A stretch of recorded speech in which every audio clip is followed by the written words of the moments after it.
Devotional, Saturday 25th of April 2020. One of the most powerful films in recent history is Saving Private Ryan. The film begins on D-Day, June 6, 1944. Allied forces were landing on the beaches of Normandy. It was one of the greatest military invasions in history. It was the goal to cripple the German army and ultimately force Hitler and his army into retreat. Following the battle, Captain John Miller and his company of soldiers receive very unusual orders from their commander. They are to locate and rescue a soldier, Private James Ryan, who is fighting somewhere behind enemy lines.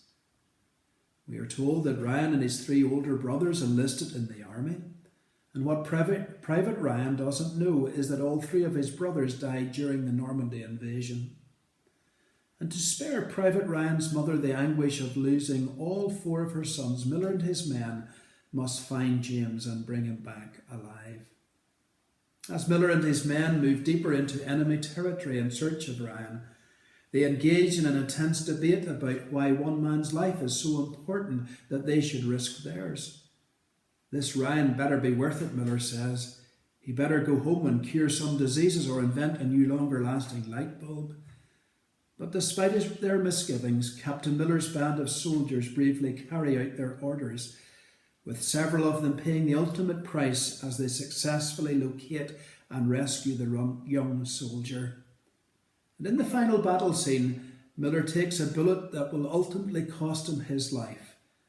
But before he dies, he whispers to Private Ryan, who is kneeling by his side, "Earn this, earn this." The film ends with a scene some 50 years after the war, with the elderly James Ryan standing over Captain Miller's grave at Arlington National Cemetery.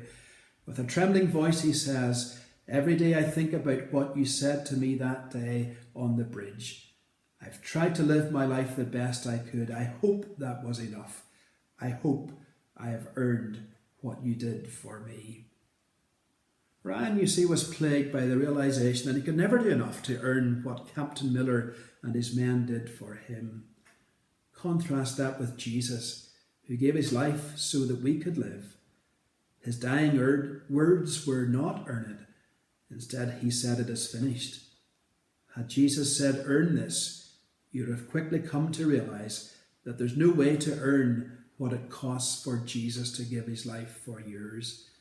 To spend a lifetime trying to earn your salvation only leads to frustration and despair. That's why Jesus said, "It is finished."